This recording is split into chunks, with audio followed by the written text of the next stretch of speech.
Praise lord. హల్లెలూయా. హల్లెలూయా. ప్రభు మిమ్మల్ని దీవించి ఆశీర్వదించి బలపరిచి నడిపించును గాక. ఆమేన్. మంచి కలిగిన దేవుని బిడ్డలుగా మరొకసారి దేవుడు మనకి అవకాశం అనుగ్రహించి ఉన్నాడు. ఆయన పాద సన్నిధిలో ఎటు రీతిగా కూడుకొని ఆయన సిలువని ధ్యానించి వారమై ఉన్నాం. కాబట్టి ప్రతిసారి ప్రభు యొక్క సిలువని చూసినప్పుడు మనకేమనిపిస్తుంటుంది? ఫస్ట్ సిలువలో మనకి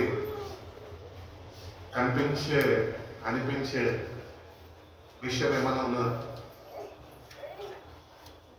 సంపూర్ణంగా ఆయన తను తాను సమర్పించుకున్నాడు. Full surrender. ప్రభు నిన్ను నన్ను ప్రేమించి ఆ కల్వరి సిలువలో తను తాను అప్పగించుకున్నాను అని బైబిల్ చెప్తున్నాడు. తను తాను అప్పగించుకున్నాడు. కాబట్టి దేవుని బిడ్డలుగా మనం కూడా ఆయనకు సమర్పించుకునే వారమై ఉన్నాం. Surrender your life to God, not to this world. మనము మన జీవితాన్ని చూసుకున్నట్లయితే కనుక we have already surrendered our lives to this world pleasures. ఈ లోక సుఖభోగాల కొరకు మన జీవితాన్ని ముందుగానే సమర్పించుకుని ఉన్నాం. ఎందుకంటే మనము ప్రకృతి సంబంధులకు అని బైబిల్ మనకి తెలియపరుస్తున్నాం. ఈ ప్రకృతి సంబంధులు అంచెలంచెలుగా విశ్వాసంలో ఎదుగుతూ ఆత్మీయ ఎదుగుదలలో 4 దిశలలో వీళ్ళు నడిపింపబడుతూ ఉంటారు. 4 స్టేజెస్ ఆఫ్ స్పిరిచువల్ గ్రోత్ అనేది ప్రతి ఒక్క బిలీవర్కి ఉండాలి. సో నేను ఒక స్టేజ్లో ఉండి సరిపెట్టుకుంటాను అంటే సరిపోదు, కానీ you have to keep on growing in the word of God. యేసుక్రీస్తు ప్రభులో మనము ఎదగాలి, బలాన్ని పొందుకోవాలి. ఆత్మీయ బలాన్ని పొందుకుంటూ ఆత్మచేత నడిపింపబడే అంత దిశలోనికి ప్రతి ఒక్క క్రైస్తవుడు ఈ అంత్య దినాలలో అటు రీతిగా ఆసక్తిని కనపరుస్తూ అటు రీతిగా వాక్యము చేత ఆత్మ చేత దేవుడు అనుగ్రహిస్తున్న బలము చేత వాడు ముందుకి నడిపింపబడాలా. ఎందుకంటే ప్రభు త్వరగా రాబోతున్నాడు. కాబట్టి ఈ లెంట్ సీజన్ 2026 సంవత్సరంలో మనం ఉంటున్నాము అంటే దేవుడు మరొక అవకాశాన్ని మనకి ఇచ్చి ఉన్నాడు. ఏంటి అంటే నేటికన్నా నీ ఆధ్యాత్మికమైన జీవితం మీద నువ్వు శ్రద్ధ వహించి ఈ 4 దిశలు అయిన ఆత్మీయ ఎదుగుదలలో నిన్ను నువ్వు సరి చూసుకునేవాడుగా ఎక్కడ నువ్వు నిలిచి ఉన్నావు అని మనం ప్రతినిత్యము గమనించుకునే వారుగా మనం ఉండాలి అని దేవుడు ఎంతగానో కోరుకుంటున్నాడు. కాబట్టి growth is not automatic. Growth అనగానే వెంటనే వచ్చేసేది కాదు. ఇప్పుడు మనం కార్లు చూస్తున్నాం. ఒకప్పుడు కార్లకి తాళాలు ఉంటుండే, ఇప్పుడు అన్ని ఆటో ట్రాన్స్మిషన్ అయిపోయినాయి. కేవలం బటన్ నొక్కితే బండి స్టార్ట్ అవుతుంది, బటన్ నొక్కితే బండి ఆఫ్ అవుతుంది. కానీ మన క్రైస్తవ జీవితంలో, ఆధ్యాత్మికమైన జీవితంలో, వాక్యము ఎదుగుదలలో ఒక్కటేసారి మనం ఎదగలేము. కాబట్టి ఇట్ ఇస్ అ ప్రాసెస్ అన్నమాట. Growth is not automatic. Salvation is instant, but growth is intentional. రక్షణ పొందుకున్నాము, రక్షణ మనకి ఇవ్వబడ్డది కరెక్టే, కానీ ఈ రక్షణలో ఎదుగుదల అనేది ఇంటెన్షనల్. అంటే నీ అంతటా నువ్వు వాక్యంలో నిలిచి ఉండి ఎదగాలి. ఇప్పుడు నేను చెట్టు నాటినా అనుకో, ఆ చెట్టుని నేను ప్రతిదినము సరి చూసుకుంటూ దానికి కావలసిన పోషణ దానికి అందిస్తూ ఉంటేనే అది ఎదుగుతుంది. అవునా? అట్టి రీతిగా రక్షణ దేవుడు మనకి ఇచ్చి ఉన్నాడు. దీనికి సరైన పోషకాలు మనము అందించకపోతే, దేవుని సహాయము మనము పొందుకోకపోతే ఈ ఎదుగుదల అనేది మన జీవితాల్లో ఉండదు. కాబట్టి ప్రతి ఒక్క క్రైస్తుడుగా జీవిస్తున్న మనము వాక్యము చేత ఎదుగుదల కావాలి. కాబట్టి సాల్వేషన్ అనేది దేవుడు అందరికీ ఇచ్చాడు. ఎందుకంటే ఆయన యందు విశ్వసించిన వారు రక్షింపబడతారు. సొంత రక్షకుడు యేసు ప్రభు రోగులు రాసిన పత్రిక 10వ అధ్యాయం 9వ వాక్యం అంటారు కదా, నీ నోటుతో నువ్వు ఒప్పుకుంటే యేసు ప్రభు నిజమైన దేవుడు అని నువ్వు రక్షింపబడతావు అని వాక్యము సెలవిస్తుంది. Every believer is complete in Christ position, yet not all are mature. ప్రతి ఒక్కరు క్రైస్తులే, కానీ చాలా మంది ఎదగని క్రైస్తులుగా మిగిలిపోతున్నారు. వాక్యములో ఎదగక, దేవుణ్ణి సంపూర్ణంగా తెలుసుకోక వాళ్ళు అటు రీతిగానే ఉండిపోతున్నారు. కొలసీలు రాసిన పత్రిక 2వ అధ్యాయము 6వ వాక్యం ఒక మాట చూడండి.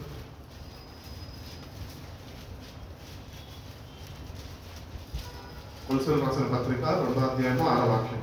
కావున కావున మీరు ప్రభు అయిన క్రీస్తు యేసును అంగీకరించిన విధముగా ఆయన యందు వేరు పారిన వారై ఇంటి వలె కట్టబడుచు మీరు నేర్చుకున్న ప్రకారముగా విశ్వాసమందు స్థిరపరచబడుచు కృతజ్ఞతాస్తుతులు చెల్లించుట యందు విస్తరించుచు ఆయన యందుండి నడుచుకొనుడి. మెయిన్ ఇంటెన్షన్ దేవుడు ఏంటంటే, నువ్వు ఆయన రక్షకుడిగా అంగీకరించినవు, నువ్వు ఆయన యందు నమ్మిక ఉంచి ఉన్నావు, ఆయనలో నువ్వు కొనసాగింపబడాలా, ఆయనలో నువ్వు ఒక గృహము వలె కట్టబడాలి, అట్టి రీతిగానే విశ్వాసంలో నువ్వు బలపరచబడాలి, అట్టి రీతిగానే నువ్వు కృతజ్ఞత స్థుతులతోని ఆయనకి ప్రతినిత్యము కృతజ్ఞతుడై ఉండాలి అని దేవుడు ఎంతగానో ఆశిస్తున్నాడు. కాబట్టి we have to continue to live in him. ఏదో ఆదివారం వచ్చినప్పుడు ప్రభుని స్మరించడం కాదు, ప్రభుని స్తుతించడం కాదు, కంటిన్యూల్ ప్రాసెస్. ఈ రక్షణ అనేది కంటిన్యూస్ గా మనతోని అది ఉండి నడిపించేది దేవుని యొక్క సహాయం. కాబట్టి ఈ రక్షణ పొందుకున్న మనము నిజంగా యేసుక్రీస్తుని రక్షకుడిగా అంగీకరించి ఉన్నామా? ఒకవేళ అంగీకరించి ఉంటే ఆయనలో అనగా వాక్యానుసారంగా నడుచుకుంటున్నామా అని మనము ప్రతినిత్యము సరిచూసుకునే వారిగా ఉండాలి. Grace saves us where we are, but it never leaves us where we stay. కాబట్టి దేవుని యొక్క కృప నేను ఎప్పుడు విడిచిపెట్టదని. నువ్వు ఎక్కడ ఉంటున్నావో అక్కడ దేవుని కృప ఉంటుంటుంది.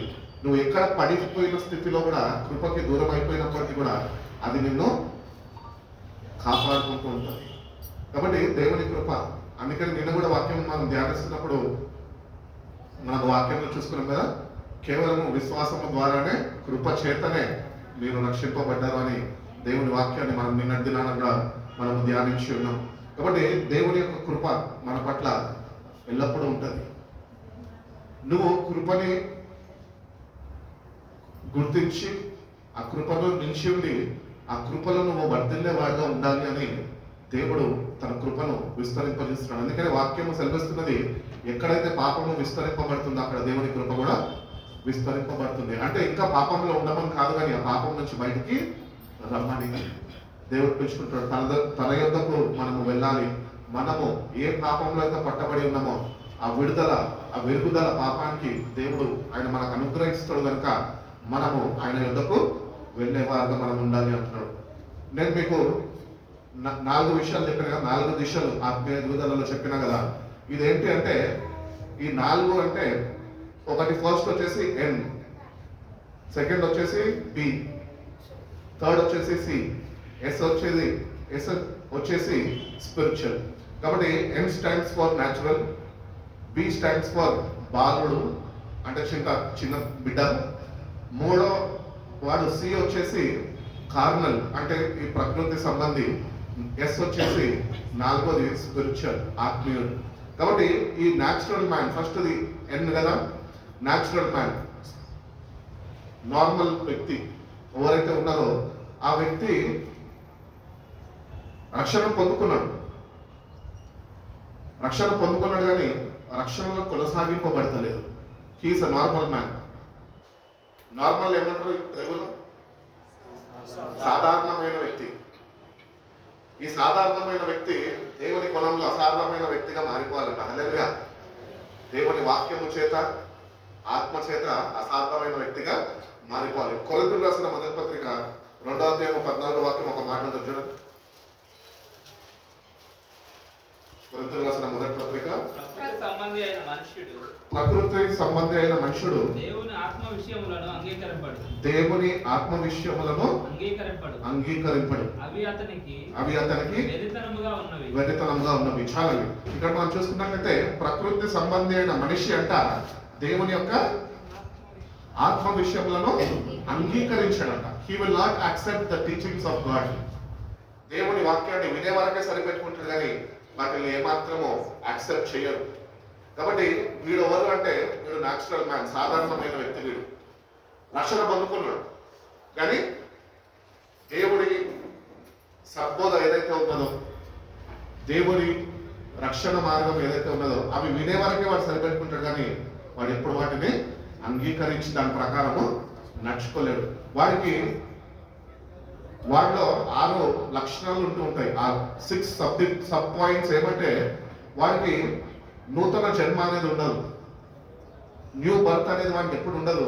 వాడు ఎప్పుడు పాపంలోనే పడి సచ్చి ఉంటాడు, డెడ్ ఇన్ సిన్స్. అది మనం చూసుకున్నట్లయితే కనుక ఎఫెసీయులకు రాసిన పత్రిక 2వ అధ్యాయం 1వ వాక్యంలో ఉంటుంది చూడండి. త్వరగా వెళ్దాం.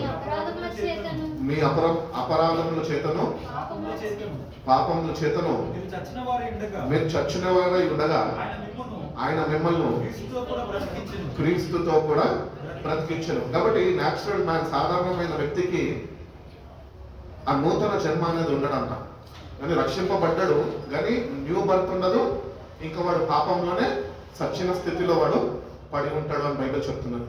కాబట్టి మనము దేవుణ్ణి అంగీకరించినాక, దేవుని వాక్యాన్ని వింటుండగా ఒక నూతన జన్మలోనికి మనము మార్పు చెందాలి. ఈ మార్పు అనేది దేవుడు మనకి వాక్యము ద్వారా, మన పరిశుద్ధాత్మ ద్వారా మనకి అనుగ్రహిస్తూ ఉంటాడు. కాబట్టి ఈ పాత స్వభావము, అందుకని బైబిల్లో కొరింథీయులకు రాసిన పత్రికలో భక్తుడైన పౌలు చెప్తూ ఉంటాడు కదా, క్రీస్తునందు మీరు ఉన్న వారైతే కనుక మీరు నూతన సృష్టి, పాతవన్నీ గతించిపోయిన సమస్తము కొత్తమాయను లేకపోతే నూతనమాయను అని దేవుడు తెలియజేస్తున్న వాక్యము ద్వారా. కాబట్టి మన జీవితాల్లో ఇంకా నీకు న్యూ బర్త్ లేదేమో, నూతన జన్మ అనేది అనుభవం నీకు లేదేమో. ఒకవేళ అనుభవం నీకు లేకపోతే కనుక నువ్వు ఇంకా నీ పాపాలతో నువ్వు సచ్చిన స్థితిలోనే ఉంటున్నావు. సచ్చిన స్థితి అంటే ఏమంటారంటే దేవుని వాక్యమందు ఎదుగుదల లేనితనము. వాక్యాన్ని సరైన రీతిలో నువ్వు పొందుకొని ఆత్మాభివృద్ధి నువ్వు పొందని వ్యక్తిగా నువ్వు ఉండిన వ్యక్తివిగా అక్కడ గుర్తింపు మనం పొందుకుంటున్నావు. కాబట్టి మన పాపాల్లో మనం సచ్చినప్పుడు మనం బయటపడిలో వాక్యంలో చదువుకున్నాం. మనం పాపంలోనే ఇంకా పడి ఉన్నప్పుడు మనము చచ్చిన స్థితిలోనే ఉంటే ఈ నూతన జన్మ అనేది మనము పొందుకోలేము. అందుకనే మనం పాత స్థితిని మనం విడిచిపెట్టి నూతన జన్మను దేవుని దగ్గర నుంచి పొందుకొని మనము పాపాల నుంచి విడుదల పొందుకొని వాక్యం అనే పోషణ చేత మనము ప్రభులో ఎదిగే వారమై ఉండాలి అని దేవుడు తెలియజేస్తాడు. ఈ వ్యక్తిలో ఉన్న, ఈ నార్మల్ వ్యక్తిలో ఉన్న రెండో లక్షణం ఏంటి తెలుసా? No spiritual understanding. ఆత్మీయమైన వాక్యపు విషయాలు వాడు గ్రహించలేని వాడుగా ఉంటాడు. సత్యాన్ని వాడు అంగీకరించాడు. అది ఎక్కడున్నది అంటే కొరింథీయులకు రాసిన మొదటి పత్రిక 2వ అధ్యాయము 14వ వాక్యంలో ఉంది. చదవండి ఒకసారి. ప్రకృతి సంబంధి అయిన మనుష్యుడు దేవుని ఆత్మ విషయములను అంగీకరించాడు. No spiritual understanding. అందుకనే వాడు అంగీకరించాడట. దేవుని రక్షణ మాటలను వాడు ఏమాత్రము అంగీకరించాడు. అక్కడ ఏంటి మనం గుర్తించాలంటే సత్యాన్ని వాడు తిరస్కరించి ఉన్నాడు. He rejected the truth. Bible ఉన్నది మన దగ్గర, కానీ ఆ బైబిల్లో ఉన్న సత్యవాక్యాన్ని వాడు ఏమాత్రము అంగీకరించక దాన్ని త్రోసివేస్తున్నాడు, రిజెక్ట్ చేసుకుంటున్నాడు. కాబట్టి మనం చాలా జాగ్రత్తగా ఉండాలి. వాక్యాన్ని వింటున్నప్పుడు వాక్యాన్ని మనము అర్థము చేసుకోగలుగుతున్నామా? దేవుని యొక్క హృదయ వాంఛ ఏమై ఉన్నదో మనము సరైన రీతిలో అర్థం చేసుకుంటే వాక్యం మనకు అర్థమవుతుంది. వాక్యం మనం అర్థం చేసుకుని ప్రయత్నించాలి. ఎవరో చెప్తే వినడం కాదు. You have to spend your time in the presence of God. నీ సమయాన్ని దేవుని సన్నిధిలో వెచ్చించి నువ్వు దేవుని సన్నిధిలో వాక్య ధ్యానంలో గడుపుతున్నప్పుడు దేవుడు నీకు స్పిరిచువల్ అండర్స్టాండింగ్ అనేది ఇస్తాడు. ఆత్మీయ గ్రహింపు అనేది దేవుడు నీకు ఇస్తాడు. అందుకనే హోషేయ గ్రంథంలో కూడా ఉంటాడు, నా జనులు జ్ఞానం లేక నశించుచున్నారంట. మనకి దేవుని వాక్యము అర్థము చేసుకునే దానికి మనకి జ్ఞానము కావాలి. ఈ లోక జ్ఞానము కాదు, కానీ యాకోబు రాసిన పత్రిక ప్రకారము పైనుంచి వచ్చే జ్ఞానము మనం పొందుకోవాలి. అది మొట్టమొదటిగా పవిత్రమైనది అనే వాక్యము మనకు తెలియపరుస్తూ ఉన్నది. కాబట్టి when you eagerly desire to understand the word of God, ఈ లోక జ్ఞానము మనకు సరిపోదు.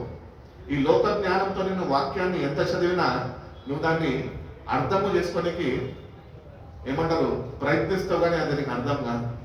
అందుకనే మనము దేవుని వాక్యము చదువుతున్నప్పుడు దేవుణ్ణి అడగాలి, ప్రభా వాక్యము నేను చదువుతుండగా నీ పరలోక జ్ఞానము నాకు దయచేయి, సరైన రీతిలో నేను దాన్ని అర్థం చేసుకొని నా జీవితంలో నేను ఆ వాక్యాన్ని అవలంబించుకొని నీ బిడ్డగా నడుచుకునే కృపను నాకు దయచేయని దేవుణ్ణి అడిగితే దేవుడు తప్పక సహాయం చేస్తాడు. మూడవగా ఈ వ్యక్తిలో ఉన్న క్వాలిటీ ఏంటి అంటే నో సేవింగ్ ఫెయిత్. వాడికి విశ్వాసం ఉంటుంది, కానీ వాడి విశ్వాసం వాడిని రక్షించదు. వాడు ఏమనుకుంటాడంటే he trust self or religion. వాడు మతాన్నన్నా లేకపోతే వాడి మీద వాడి సొంత శక్తి మీద జ్ఞానం మీద ఆధారపడే వాడుగా వాడు ఉంటాడంట. రోమిలకు రాసిన పత్రిక 10వ అధ్యాయం 3వ వాక్యం ఒక మాట ఉంటుంది చూడు. 10వ అధ్యాయం 3వ వాక్యం. వారు దేవుని నీతిని ఎరుగక వాళ్ళు తమ స్వనీతిని స్థాపింపబూనుకొనుచు దేవుని నీతికి వీళ్ళెవరు అంటే the people who don't have the right understanding. వాళ్ళకి దేవుని జ్ఞానము కొదవైపోయిందంట. వాళ్ళకి లేదు జ్ఞానము. వాళ్ళ సొంత జ్ఞానం మీద వాళ్ళు ఆధారపడుతూ వాళ్ళు చదివిన రీతిలోనే వాక్యాన్ని అర్థం చేసుకుంటూ వాళ్ళు ముందుకి కొనసాగింపబడుతుంటారు. వాళ్ళకి ఫలపూర్వకమైన జీవితం ఏమాత్రమో వాళ్ళకి ఉండదు అని దేవుని వాక్యము తెలియపరుస్తుంది. అదే విధంగా మనం చూసుకున్నట్లయితే కనుక నో ఇన్వాల్వింగ్ స్పిరిట్, అటువంటి వ్యక్తిలో ఈ సాధారణమైన వ్యక్తిలో ఆత్మ నింపుదల అనేది వారికి ఉండదంట. క్రీస్తు వారిలో ఉండడానికి ఏమాత్రము సాహసించడంట. ఎందుకంటే ఆ వ్యక్తి రోమిలకు రాసిన పత్రిక ప్రకారము మనం చూసుకున్నట్లయితే 8వ అధ్యాయం 9వ వాక్యం. 8వ అధ్యాయం 9వ వాక్యం ఒకసారి చదవండి. దేవుని ఆత్మ మీలో నివసించి ఉన్న ఎడల మీరు ఆత్మ స్వభావము గలవారే గాని శరీర స్వభావం గలవారు కాదు. కాబట్టి ఈ నార్మల్ క్రైస్తవుడికి పరిశుద్ధాత్మ కుమ్మరింపు ప్రతినిత్యం ఉండదు. ఎందుకంటే వాడు వాక్యముతోని వాడి జీవితాన్ని జతపరచుకోక, వాక్యాన్ని సరైన రీతిలో వాడు ధ్యానించక, అర్థము చేసుకోక, ప్రభు యొక్క ఆత్మని వాడు పొందుకోక, వాడి సొంత జ్ఞానం మీద వాడు ఆధారపడుతూ వాడు పొందుకున్న రక్షణని కొనసాగించే ప్రక్రియలో ముందుకి వెళ్ళిపోతూ ఉంటాడు అంతే. కాబట్టి అట్టి రీతిగా మనం ఉండదు. కానీ మనం ఒకటి గుర్తించాలి. ఏంటి అంటే ప్రతినిత్యము దేవుని ఆత్మతోని మనము నడిపింపబడే వారమై ఉన్నది. అందుకనే వాక్యం చెప్తుంది కదా, ఎందరైతే ఆత్మ చేత నడిపింపబడతారో వాళ్ళు మాత్రమే దేవుని కుమారులు.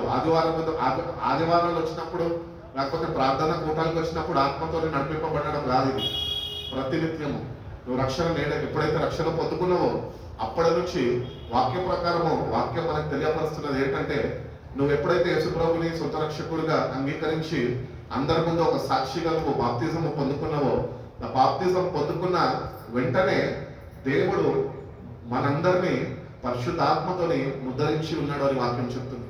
కాబట్టి ఈ ముద్రింపబడిన ఆత్మతోని ఉంటున్న మనము వాక్యము ద్వారా ఆత్మలో ఎదుగుదలని మనము పొందుకోవాలి. దీనికి మనకి సరైన జ్ఞానము దేవుని దగ్గర నుంచి మనము పొందుకునే వారుగా మనం ఉండాలి.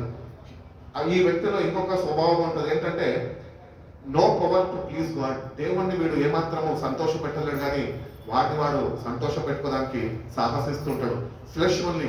వాడు శరీర సంబంధిగా వాడు వస్తాడు, ఆటలు పాడతాడు, చప్పట్లు కొడతాడు, వాక్యం చదవమంటే వాక్యం చదువుతాడు, ప్రార్థన చేయమంటే ప్రార్థన చేస్తాడు, నార్మల్గా వెళ్ళిపోతూ ఉంటాడు. కాబట్టి he has no power to please God. మనం ఎటువంటి శక్తిని మనం పొందుకోవాలంటే మనము చేస్తున్న ఆరాధన, మనము చేస్తున్న భక్తి దేవుణ్ణి సంతోష పెట్టేదిగా మన భక్తి ఉండాలి. అది ఎప్పుడు సాధ్యము అంటే అది నువ్వు వాక్యానుసారంగా చదువుకున్నప్పుడు, చదివి నడుచుకున్నప్పుడు, అట్టి రీతిగానే దేవుడు ఆత్మతో నేను నడిపింపబడుతున్నప్పుడు నువ్వు దేవుని దృష్టిలో ప్రీతికరంగా దేవుణ్ణి సంతోష పెట్టేవాడుగా నువ్వు ఉండగలుగుతావు అని దేవుడు తెలియజేస్తాడు. రోమిలకు రాసిన పత్రిక 8వ అధ్యాయం 8వ వాక్యంలో ఉంటుంది చూడండి.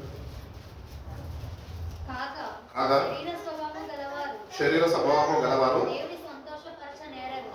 శరీర సంబంధులు అంట దేవుణ్ణి సంతోష పెట్టలేరు. ఈరోజు నువ్వు శరీర సంబంధిగా వచ్చి నువ్వు దేవుణ్ణి సంతోష పెట్టాలని ప్రయత్నిస్తున్నావేమో, నీ ప్రయత్నాలు విఫలమైపోతాయి. నువ్వు ఏమాత్రమో దేవుణ్ణి సంతోష పెట్టలేవు.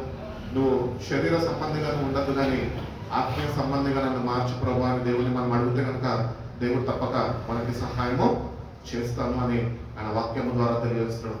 అటు రీతిగానే ఈ సాధారణమైన వ్యక్తిలో ఏంటి అంటే వాడు రక్షింపబడ్డాడు అని పేరుకు మాత్రమే వాడు రక్షింపబడతాడు, కానీ వాడు ఒకవేళ కన్ను మూస్తే వాడు పరలోక రాజ్యము వెళ్తాడు అన్న ఆ నిరీక్షణ, ఆ శుభప్రదమైన నిరీక్షణ వాడిలో ఏమాత్రము ఉండదు.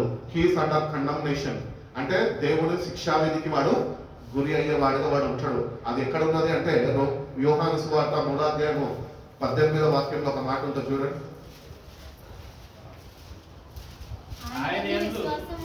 ఆయన యందు విశ్వాసము ఉంచినవాడు తీర్పు తీర్చబడడు, విశ్వసింపని వాడు దేవుని అద్వితీయ కుమారుడు నామమందు విశ్వాసం ఉంచలేదు గనుక విశ్వాసము ఉంచలేదు గనుక వానికి ఇంతకు మునిపే తీర్పు తీర్చబడెను. ఇంతకు ముందే తీర్పు తీర్చబడెను. కాబట్టి దేవుడు మనకి అవకాశాలు కలుగజేస్తూ ఉంటాడు. ఏంటి అంటే నేటి కన్నా ఆయన సంబంధమైన జ్ఞానం పొందుకొని దేవుని యందు, దేవుడు పంపిన తన కుమారుడు యందు సంపూర్ణ విశ్వాసం మనం కలిగిన వారై ఉండాలి. ఒకవేళ నువ్వు ఆయన యందు నువ్వు సంపూర్ణ విశ్వాసము కలిగి జీవించలేని వ్యక్తిగా నువ్వు ఉంటుంటే కనుక ఆల్రెడీ నీకు శిక్ష విధించబడ్డది అంట. ఇంకెప్పటికీ నువ్వు సత్యంలోనికి నడిపింపబడలేని వాడుగా ఉంటావు. కానీ దేవుడు అంటున్నాడు, నేను నీకు సహాయం చేస్తాను, నేను నిన్ను నడిపిస్తాను, నేను నిన్ను విశ్వాసంలో దృఢపరుస్తాను అని దేవుడు తన వాక్యంతో తెలియజేస్తున్నాడు. కాబట్టి మనకంటూ దేవుని బిడ్డలుగా రక్షణ పొందుకున్న మనము నిరీక్షణ ఉంటే మనకు సరిపోదు, కానీ దేవుని యొక్క నిరీక్షణ నింపాలి. అట్టి రీతిగానే నీ నిరీక్షణ ఏదైతే ఉన్నదో అది ఒక బ్లెస్సింగ్ గా నీకు ఉండాలి. అందుకనే దాన్ని పౌలు అంటున్నాడు శుభప్రదమైన నిరీక్షణ. ఆ శుభప్రదమైన నిరీక్షణ ఏం చేస్తుందంటే ఈ లోకంలో నిన్ను కొట్టుమిట్టి ఆడనీయకుండా లోకం వైపు నిన్ను ఆకర్షింపబడనీయక అది నిన్ను కాపాడుతూ ప్రతినిత్యము ప్రభు కొరకు, ప్రభు యొక్క రాజ్యం కొరకు, ఆయన రాబోతుండగా ఆయన కొరకు వేచి ఉండే, ఎదురు చూసే అనుభవంలో ఈ శుభప్రదమైన నిరీక్షణ నిన్ను నడిపిస్తూ ఉంటది. రెండోదిగా మనం చూసుకున్నట్లయితే చెప్పిన కదా, ఫస్ట్ వచ్చేసి ఎన్ ఇస్ న్యాచురల్ మ్యాన్, ఇప్పుడు వచ్చేసి బి అంటే బాలుడు. ఈ బాలుడిలో ఉన్న కొన్ని లక్షణాలు మనం చూద్దాం. ఏంటి అంటే స్పిరిచువల్ వీడు ఆత్మీయతలో నూతనంగా వాడు ఎదుగుతూ ఉంటాడు, ప్రారంభిస్తూ ఉంటాడు అనమాట. కొరింథీయులకు రాసిన మొదటి పత్రిక 3వ అధ్యాయం 1వ వాక్యంలో ఉంటుంది చూడండి. సహోదరులారా ఆత్మ సంబంధులై మనుషులతో మాట్లాడినట్లు నేను మీతో మాట్లాడలేకపోతే మనుషులే అని క్రీస్తునందు పసిబిడ్డలే అని మీతో మాట్లాడవలసి.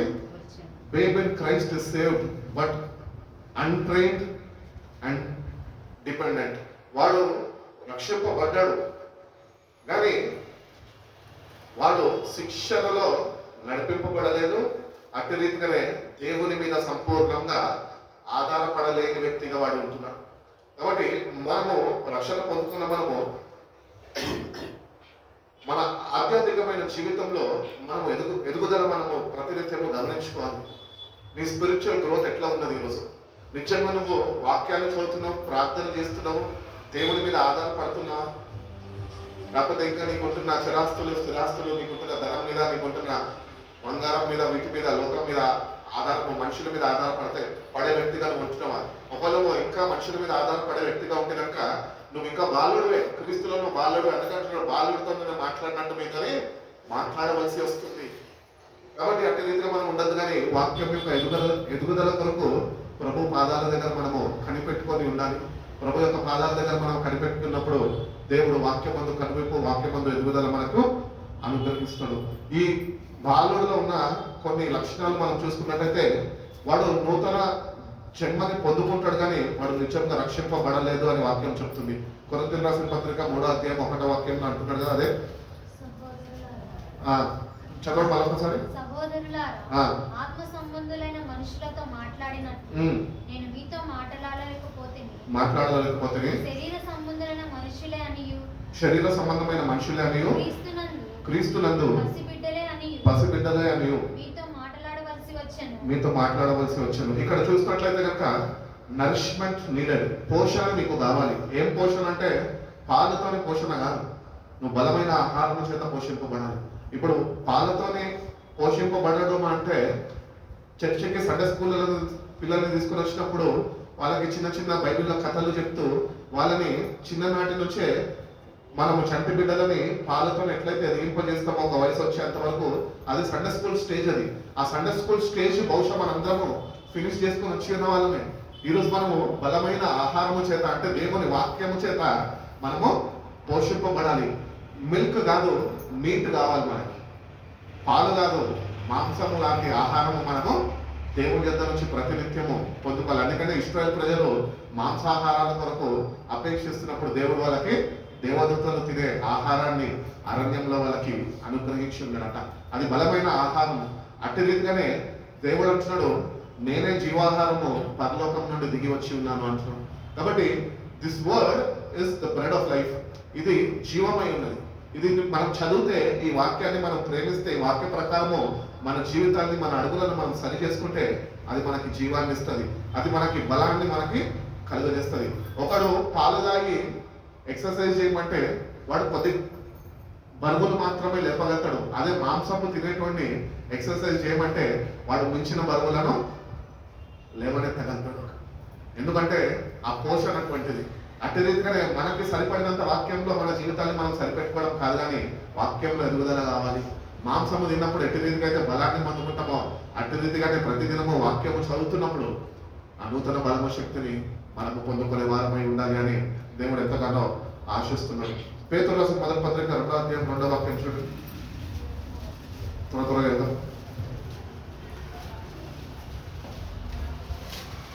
సమస్తమైన దుష్టత్వమును సంపూర్ణమైన దుష్టత్వమును అమ్మా ఎక్కడ చదువుతున్నాం?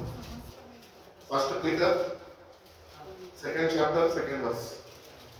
ప్రభు దయాళుడని ఆహా, సమస్తమైన దుష్టత్వమును పేతురు రాసిన మొదటి పత్రిక 2వ అధ్యాయము 2వ వాక్యం చదవండి. ప్రొద్దుగా జన్మించిన శిశువులను పోయినవారు చదవండి, అక్కడ నుంచి చదవండి. ప్రొద్దుగా జన్మించిన శిశువులను పోయినవారే ఆ, నిర్మలమైన వాక్యమును పాల వలన ఆ, రక్షణ విషయంలో ఎదుగు నిమిత్తము ఎదుగు నిమిత్తము ఆ పాలను అపేక్షించుడి. ఆ పాలని అపేక్షించుడి. Like new born babies crave pure milk, spiritual milk, so that by it you may grow up in your salvation. కాబట్టి రక్షణలో పొందుకుంటే సరిపోదు, కానీ వాక్యాన్ని మనము శూన్యంగా అర్థం చేసుకుని ప్రయత్నిస్తే రక్షణను పొందుకున్న మనము ఆ రక్షణలో మనకి ఎదుగుదల ఉండాలి అని దేవుడు కోరుకుంటున్నాడు. కాబట్టి స్పిరిచువల్ లో నీకు గ్రోత్ ఉండాలి. అది నువ్వు ఏం పాలంటే ఇవి వాక్యం అనే పాలు చేత మనము ప్రతినిత్యము ఆ బలాన్ని, ఆ పోషణని మనము పొందుకునే వారమై ఉండాలి అని దేవుడు ఎంతగానో ఆయన తెలియపరుస్తున్నాడు. No discriminate yet easily confused. కాబట్టి ఈ వాక్యము అనే పోషణ నీకు లేకపోతే గనక నువ్వు కన్ఫ్యూషన్ లో ఉండిపోతావు. దేవుడి వాక్యాన్ని వింటావు, కానీ అది కన్ఫ్యూషన్ లోనే వింటావు. ఆ కన్ఫ్యూషన్ నీకు ఉండకూడదు అంటే నువ్వు వాక్యం అనే పాలతోని ప్రతినిత్యము నిన్ను నువ్వు సరి చూసుకొని అటు రీతిగా నీ జీవితం నడిపింపబడుతున్నానని మనము సరి చూసుకోవాలి. హెబ్రీయుల రాసిన పత్రిక 5వ అధ్యాయము 13వ వాక్యంలో ఒక మాట ఉంటుంది చూడండి. మరియు పాలు తాగు ప్రతి వాడును శిశువే గనుక నీతి వాక్య విషయంలో అనుభవము లేనివాడై ఉన్నాడు. అర్థమవుతుందా? వాక్యం ఎందుకు చదవాలి? పాలు తాగే వాళ్ళలాగే ఉండద్దు. మనం సండే స్కూల్ స్టూడెంట్స్ లాగా ఆ స్టాండర్డ్ లో ఉండిపోదు. మనం ఎదగాలి. వాక్యంలో ఎదుగుదల కొరకు దేవుని సన్నిధిలో మనము ఆయన సహాయం మీద మనము ఆధారపడాలి. సో ఈ వాక్యంలో ఎదుగుదల లేనప్పుడు నువ్వు ఈజీగా కన్ఫ్యూషన్ లో పడిపోతూ ఉంటావు. దేవుడు ఎన్నిసార్లు నిన్ను మాట్లాడి, ఎన్నిసార్లు దర్శించి, ఎన్నిసార్లు సేవకులతోని ఆయన నీకు అందజేయవలసిన మాటలు ఆయన అందజేసినప్పటికీ నీలో కన్ఫ్యూషన్ అనేది ఎందుకు ఉంటుంది తెలుసా? వాక్యం ఎదుగుదల నీలో లేక. కాబట్టి పాలు తాగే బాలుడుగానే నువ్వు ఉండద్దు అని వాక్యంలో మనకి తెలియపరుస్తున్నాడు. అదేవిధంగా మనం చూసుకున్నట్లయితే 2 కొరింథియన్స్ 2 కొరింథీయులకు రాసిన పత్రిక 5వ అధ్యాయం 17వ వాక్యం ఒక చూడండి. కొరింథీయులకు రాసిన 2వ పత్రిక 5వ అధ్యాయం 17వ వాక్యం. అమ్మా 2 కొరింథియన్స్ 5:17 కాగా ఎవడైనా క్రీస్తునందు ఉండిన ఎడల వాడు నూతన సృష్టి, పాతవి గతించెను, ఇదిగో కొత్తవాయను. కాబట్టి క్రీస్తునందు ఉన్నవాడంట నూతన సృష్టి అంట. అంటే వాక్యాన్ని చిన్ననాటి నుంచి మనం చదువుతున్నాం. మనం ఏం చదివేటోళ్ళము? చిన్నప్పుడు కీర్తన 1 చదివేటోళ్ళము, కీర్తన 23 చదివేటోళ్ళము, కీర్తన 91 చదివేటోళ్ళము, కీర్తన 103 చదివేటోళ్ళము, 121 చదివేటోళ్ళము. వీటిల్లోనే మన జీవితాన్ని, ఆధ్యాత్మిక స్థితిని మనము సరిపెట్టుకుంటే సరిపోదు, కానీ ఎదుగుదల కావాలి. క్రీస్తులో ఉన్నవాడైతే నువ్వు నూతన సృష్టి.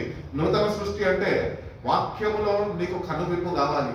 వాక్యాన్ని నువ్వు సరైన రీతిలో గ్రహింపగలిగిన వాడు అయి ఉండాలి. వాక్యాన్ని ధ్యానించి వాక్యం మీద ఆధారపడే క్రైస్తవుడుగా ఒక నూతన సృష్టి నీలో ఉండాలి అని దేవుడు కోరుకుంటున్నాడు. కాబట్టి పాతవన్నీ గతించిపోయినప్పుడే నూతనముగా ప్రారంభించబడుతుంది. వాటి పాతవన్నీ మనలో ఉంచుకొని ప్రభు నన్ను నూతనపరచు అంటే ప్రభు ఏం చేయగలుగుతాడు? ప్రభు చేయవలసిందంత కల్వరిలో ఆయన చేసి ఆయన నిరూపించి ఉన్నాడు. ఆయన ప్రేమని మనకి సాటి చెప్పి ఉన్నాడు. ఆయన ప్రేమని వ్యక్తపరిచాడు. కాబట్టి మనము క్రీస్తునందు ఉండాలి. వాక్యపు ఎదుగుదల మీద మనము ఫోకస్ చేయాలి. ప్రతిదినము వాక్యము మీద ఆధారపడే జీవితము నాకు అనుగ్రహించు ప్రభు అని దేవుణ్ణి మనము అడిగే వారుగా మనం ఉండాలి. ఇక్కడ క్రీస్తునందు ఉన్నవాడు నూతన సృష్టి అంటే న్యూ ఐడెంటిటీ డిక్లేర్. ప్రభు నా బిడ్డ అని ఒక గుర్తింపు నీకు ఇస్తాడు అప్పుడు. ఎందుకంటే నీ పాతవాన్ని నీలో నుంచి నువ్వు తొలగించుకున్నావు, వాక్యంలో ఉన్నవాడిని నీలోకి అవలంబించుకున్నావు. అప్పుడు నువ్వు నూతన సృష్టిగా నువ్వు ఉండగలుగుతావు. క్రీస్తులో ఉండాలి అని దేవుడు ఎంతగానో కోరుకుంటున్నాడు. New identity and that identity is declared by Christ. క్రీస్తు ద్వారానే ఆ గుర్తింపు నీకు అనుగ్రహింపబడ్డది అని దేవుని వాక్యం చెప్తుంది. అదేవిధంగా మనం చూసుకున్నట్లయితే కనుక కొరింథీయులకు రాసిన 2వ పత్రిక 5వ అధ్యాయం 17వ వాక్యంలో ఇప్పుడు చదువుకున్నాం కదా,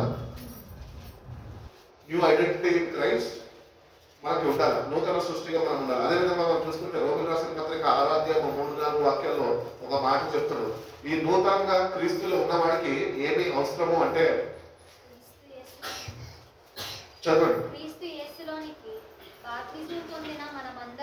మనం బాప్తిజం క్రీస్తు యేసులోనికి బాప్తిజం పొందిన మనందరము ఆయన మరణములోనికి బాప్తిజం పొందితమని మీరు ఎరుగరా? కాబట్టి తండ్రి మహిమ వలన క్రీస్తు మృతులలో నుండి ఎలాగు లేపబడెను అలాగే మనమును నూతన జీవము పొందిన వారమై నడుచుకున్నట్లు మనం బాప్తిజము వలన మరణంలో పాలు పొందుటకై ఆయనతో కూడా పాతి పెట్టబడితిమి. We were therefore buried with him through baptism into death, in order that just as Christ was raised from the dead through the glory of the Father, we too may live a new life. ఒక నూతన జీవితము అనేది నువ్వు జీవించడం ప్రారంభించాలి. ఇదే క్రీస్తులో ఎదుగుదల అంటే. ఇంకా పాత ఫిలిప్పు లాగా ఉంటే సరిపోదు. పాత ఫిలిప్పు పాతవాడిని విడిచిపెట్టి ప్రభువులో నూతనంగా వాడు జన్మించాలి. అట్టి రీతిగానే నూతనంగా ఎదగాలి. పాతవాడిని నాలో నుంచి నేను తొలగించుకోవాలి అని దేవుడు వాక్యం ద్వారా మనకి తెలియస్తున్నాడు. కాబట్టి మనము నిజంగా ఆయనతో కూడా సమాధి చేయబడిన వారం అయితే మనము ఆయన మీద కట్టబడతాం. ఆయన మీద మనం కట్టబడాలి. క్రీస్తు అనే బండ మీద మనము స్థిరపరచబడాలి అని దేవుని వాక్యం మనకు తెలియపరుస్తున్నాడు. ప్రభువుని తెలుసుకుంటే సరిపోదు, కానీ ఆ క్రీస్తు అనే బండ మీద మన జీవితాలు ప్రతినిత్యము కడగబడాలి. కాబట్టి ఇటు రీతిగా కడగబడాలి అంటే you need teaching. Foundation stage ఇది. ఇప్పుడైతే పునాది ఏమంటారు స్థాపించబడ్డది ఆయన మీద. ఆ పునాది స్థాపించబడి ఇప్పుడు శంకుస్థాపన చేసి అక్కడ వదిలేస్తే బిల్డింగ్ కట్టబడుతుందా? లేదు. శంకుస్థాపన రాయి మాత్రమే అక్కడ ఉంటుంది. మరి అది కట్టాలి అంటే ఎంతో ప్రయాసంతో కూడినది. ప్రభు అయితే ఫౌండేషన్ వేసినాడు. ఫౌండేషన్ ఆయన వేసినాడు. ఆ ఫౌండేషన్ ని ఆయన అక్కడ స్థిరపరిచి ఉన్నాడు. ఈ రోజు ఆయన ఎంతో విశ్వసించిన మనము ఆ ఫౌండేషన్ మీదకి మనం తీసుకుని వచ్చినాడు. అదే రక్షణ. ఆ రక్షణలో ఇప్పుడు నువ్వు దానిలో ఎదుగుదలని కొన్నాడు. అక్కడ నీ జీవితము వాక్యము చేత క్రీస్తు అనే బండ మీద అది కట్టబడాలి. అటు రీతిగా నువ్వు కట్టబడాలి అంటే కనుక నీకు వాక్యపు బోధ కావాలి. అది మనుషుల ద్వారా కాదు, కానీ అది దేవుని ద్వారా నీకు అనుగ్రహింపబడాలి. ఇది ఫౌండేషన్ స్టేజ్. కాబట్టి అటు రీతిగానే మనం చూసుకున్నట్లయితే ఈ బాలుడులో ఉంటున్న ఇంకొక లక్షణం ఏంటి అంటే he is not fully grounded. Growth required. వాడికి ఎదుగుదల అవసరమై ఉన్నది. వాడు ఇంకా సంపూర్ణంగా క్రీస్తు మీద ఆధారపడలేని వ్యక్తిగా వాడు ఉంటున్నాడు. కొలసీయులకు రాసిన 2వ పత్రిక 7వ వాక్యం చూడండి. కొలసీయులు 2:7. కావున ప్రభు అయిన క్రీస్తు యేసుని అంగీకరించిన విధానంగా ఆయన యందు వేరు పారిన వారై ఇంటి వలె కట్టబడుచు మీరు నేర్చుకున్న ప్రకారముగా విశ్వాసమందు స్థిరపరచబడుచు విశ్వాసమందు స్థిరపరచబడుచు కృతజ్ఞతాస్తుతులు చెల్లించుటయందు కృతజ్ఞతాస్తుతులు చెల్లించుటయందు విస్తరించుచు ఆయన యందుండి నడుచుకొనుడి.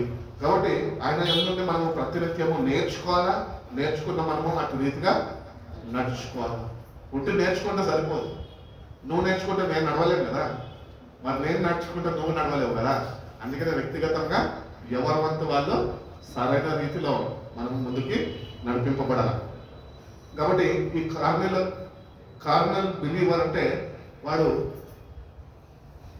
ఆత్మచేత వాడు నడిపింపబడలేని వాడుగా వాడు ఉంటాడు. ఎందుకంటే వాడు ప్రకృతి సంబంధి, ఈ లోకంలో ఉంటున్న వాటి మీద వాడు మనసు ఎప్పుడు వాడు నిలిపి ఉంటాడు. అందుకనే వాడు ఆత్మతోని ఆ సావాసంలో నిలిచి ఉండలేని వాడుగా వాడు ఉంటూ ఉంటాడు. కాబట్టి ఇప్పుడు మనం చూసుకున్నట్లయితే కనుక బాలుడు గురించి మనం చదువుకున్నాము. ఇప్పుడు కార్నల్ బిలీవర్ ఎవరంటే వాడు శరీరానుసారంగా నడిపించబడే క్రైస్తవుడు, శరీరాన్ని సుఖపెట్టుకునే క్రైస్తవుడు అని ఇంకొక మాటలో కూడా చెప్పచ్చు.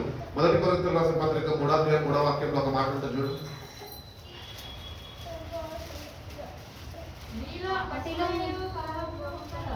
అమ్మ 3:3 అప్పటిలో మీకు బలము చాలకపోయినందున పాలతోనే మిమ్మల్ని పెంచితిని గాని మీలో అమ్మ 1 కొరింథియన్స్ చాప్టర్ 3 వర్స్ 3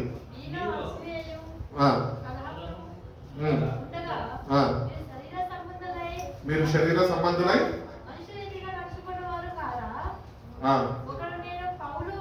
చాలండి, అక్కడ చాలు. ఇక్కడ ఏం చెప్తున్నాడంటే you are still worldly, for since there is jealousy and quarrelling among you, you are not worldly. కాబట్టి నీలో ఎప్పుడు ఒక అసూయ, ఇంకొకటి ఏమంటున్నాడు, పగ,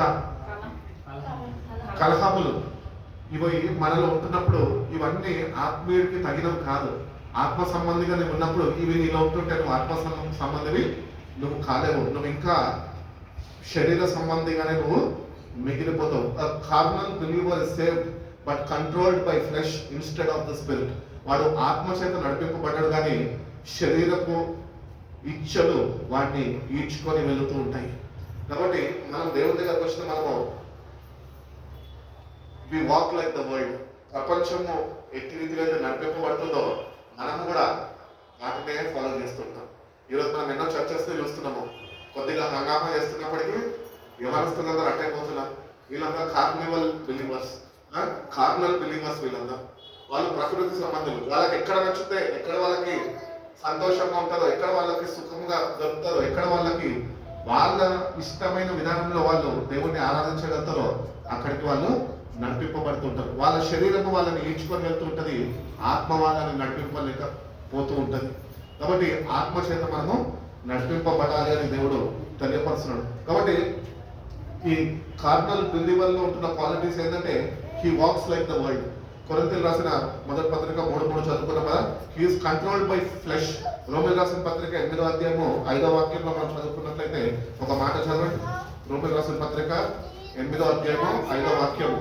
అమ్మ, శరీరానుసారులు శరీరం విషయముల మీద మనసు ఉంచుకుందరు, ఆత్మానుసారులు ఆత్మ విషయం మీద. చాలమ్మా ఇక్కడ మనం చూసుకున్నట్లయితే కనుక శరీరానుసారులంట ఆత్మ విషయము మీద వాళ్ళ మనసు నిలపలేరంట, ఉంచారు నిలపలేరు. వాళ్ళు శరీర సంబంధమైన వాటి మీదనే వాళ్ళ మనసు నిలిపి ఉంటారు. కాబట్టి ఈరోజు ఈ వాక్యం వింటుండగా మనల్ని మనం ఒక్కసారి సరి చూసుకుందాం. వాక్యం అనే అర్థంలో ఏంటి అంటే, నువ్వు ఆత్మ విషయంలో నువ్వు శ్రద్ధ వహించి నీ మనసును నిలిపే క్రైస్తవుడుగా నువ్వు దేవుని సన్నిధిలో నిలిచి ఉండగలుగుతున్నావా, లేక ఇంకా శరీరానుసారమైన కోరికలతోని దేవుని సన్నిధి వచ్చి ఆత్మీయుడుగా నువ్వు నటిస్తున్నావా? మనని మనం ఒకసారి సరి చూసుకోవాలి. వాక్యము మన కళ్ళ ముందు దేవుడు పెట్టాడు కాబట్టి వాక్యం మనల్ని మోసం చేయదు, కానీ మోసంలో ఉంటున్న మన జీవితాన్ని అది మోసం నుంచి బయటకి తీసుకొని వచ్చేదే దేవుని వాక్యము. కాబట్టి ఆత్మ విషయము అయిన ఆత్మానుసారులు ఆత్మ విషయమైన వాటి మీదనే శ్రద్ధ వహిస్తారు. కాబట్టి ఈ శరీరానుసారులు ఏమాత్రము ఆత్మ విషయం మీద వాళ్ళు శ్రద్ధ వహించాలని దేవుని వాక్యము తెలియపరుస్తుంది. Conflicts frequent, envy, strife and division. వీళ్ళలో ఎప్పుడూ కలహాలు, తగాదాలు, ఇటువంటి స్వభావాలన్నీ ఈ ఈ శరీర సంబంధులకు ఇవి వాళ్ళలో ఉంటూ ఉంటాయి. అది మనం చూసుకున్నట్లయితే కనుక గలతీయులకు రాసిన పత్రిక 5వ అధ్యాయము 19 నుంచి చదువుకుంటే అక్కడ ఉంటుంది చూడండి. ఈ ప్రకృతి సంబంధులు, ఈ శరీర సంబంధులు ఉంటున్న లక్షణాలు మనం ఒకసారి అక్కడ చూసుకోవచ్చు. శరీర కార్యములు స్పష్టమై ఉన్నవి అవేమనగా జారత్వము, అపవిత్రత, కామకత్వము, విగ్రహారాధన, అభిచారము, ద్వేషములు, కలహము, మత్సరములు, క్రోధములు, కక్షలు, భేదములు, అసూయలు, అల్లరితో కూడిన ఆటపాటలు మొదలైనవి. ఇవన్నీ నీ లోపల ఉంటే కనుక నువ్వు శరీర సంబంధివే. అసూయ కూడా ఉండద్దు నీకు, తగాదాలు ఇతరులతో నీకు ఉండద్దు. అందరితో నువ్వు, పౌలు చెప్తూ ఉంటాడు చక్కటి మాట ఏంటంటే, మీకు వీలైనంత మటుకు అందరితో మీరు సమాధానము కలిగి ఉండండి. ఇటువంటివన్నీ నువ్వు పెట్టుకుంటే నువ్వు ఆత్మీయులు ఏమాత్రమో తీర్చిదిద్దబడవు. దేవుడు నేను తీర్చిదిద్దలేడు. అందుకనే దేవుడిస్తున్న నెమ్మదిని మనం ఎప్పుడూ కలిగి ఉండాలి. అందుకనే యేసుప్రభువు వారు కూడా సువార్తల్లో చెప్తూ ఉంటాడు ఏంటంటే, ఈ లోకం ఇచ్చే శాంతి కాదు నేను అనుగ్రహిస్తున్నాను, నా శాంతిని నేను మీకు ఇస్తున్నాను. ఆయన శాంతిని మనం కలిగి ఉన్నప్పుడు అది ఏదో కాదు, కానీ ఆయన పరిశుద్ధ ఆత్మని మనకి ఇచ్చినప్పుడు ఈ లక్షణాలన్నీ మనలో ఏమాత్రం ఉండవు. అవి తొలగించుకునే దానికి మనము దేవుడితో సాహసిస్తాము, సహకరిస్తాము. దేవుడు అన్నింటినీ మనలో నుంచి తొలగించేసి తన యొక్క ఏమంటారు లక్షణాలతోని, తనలో గుణ లక్షణాలతో మనని ఆయన అలంకరించగలుగుతాడు అని దేవుడు మనకి తెలియపరుస్తున్నాడు. అదేవిధంగా మనం చూసుకున్నట్లయితే ఈ శరీర సంబంధిలో ఉంటున్న ఇంకొక లక్షణం ఏంటి అంటే, రోమియోలకు రాసిన పత్రిక 14వ అధ్యాయం 23వ వాక్యంలో ఇంకొక లక్షణం మనలో కనిపిస్తూ ఉంటుంది చూడండి. అనుమానించువాడు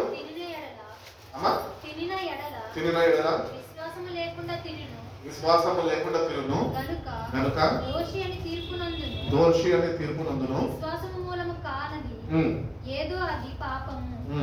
కాబట్టి వీడికి ఈ శరీర సంబంధికి ఉన్న ఒక గొప్ప లక్షణం ఏంటి అంటే, వాడు ఫస్ట్ అనుమానం పడతాడంట. సో అనుమానం పడేటోళ్ళు ఎవరైనా ఉంటే కనుక జాగ్రత్త ఉన్నాడు వాళ్ళతో, నీ ఆత్మీయతను కోల్పోతా వాళ్ళతో ఉన్నాను. కాబట్టి అనుమానం పడద్దు. ఈ అనుమానము అనేది దేవుని ద్వారా మనకు అనుగ్రహింపబడదు, కానీ అపవాది సాతాను ద్వారా అది మన మీద ప్రయోగింపబడుతూ ఉంటుంది. కాబట్టి అనుమానము అనేది మనలో ఉండద్దు. మనం ఆత్మ మీద ఆధారపడే వాళ్ళము, దేవుని మీద ఆధారపడే వాళ్ళము, వాక్యాన్ని గుర్తెరిగి ధైర్యంగా ముందుకి నడుచుకునే వారము మనము. కాబట్టి అనుమానము అనేది మనలో ఉండద్దు. ఈ అనుమానం అంటే నీకేమైతుందంటే, నీ కాన్షియస్ ఏదైతే ఉన్నదో అది బలహీనపరచబడి ఉంటుంది. నీ మనస్సాక్షి బలహీనమైపోయి ఉంటుంది. నువ్వు దేవుని గురించి సరైన విచక్షణ జ్ఞానము నువ్వు పొందలేని వ్యక్తిగా నువ్వు ఉంటుంటావు. కాబట్టి దేవుని గురించి సరైన విచక్షణ జ్ఞానము మనం పొందుకోవాలి. వాక్యాభివృద్ధిలోనికి నువ్వు నడిపింపబడుతుండగా, దేవుని ఆత్మతోనే నువ్వు సాహసిస్తుండగా, సావాసంలో నిలిచి ఉంటుండగా నీకు స్పిరిచువల్ డిస్క్రిప్ట్మెంట్ అనేది దేవుడు ఇస్తాడు. ఇదే ఏమంటారంటే విచక్షణ జ్ఞానము దేవుడు మనకిస్తాడు. కాబట్టి ఈ విచక్షణ జ్ఞానాన్ని మనము దేవుని దగ్గర నుంచి మనము పొందుకోవాలా. మనము మంచి మనసాక్షిని కలిగి ఉండాలి. వాత వేయబడిన మనసాక్షి మనలో ఉండకూడదు అని వాక్యము చెప్తుంది. కాబట్టి ఒక మంచి మనసాక్షిని దేవుని దగ్గర నుంచి మనము సంపాదించుకోవాలి. అదేవిధంగా మనం చూసుకున్నట్లయితే కనుక అదే రోమియోలకు రాసిన పత్రిక 2వ అధ్యాయము 24వ వాక్యంలో ఇంకొక లక్షణం వీటిలో ఉంటుంది. ఏంటంటే, వీడు క్రీస్తుని చదవండి. రాయబడిన ప్రకారము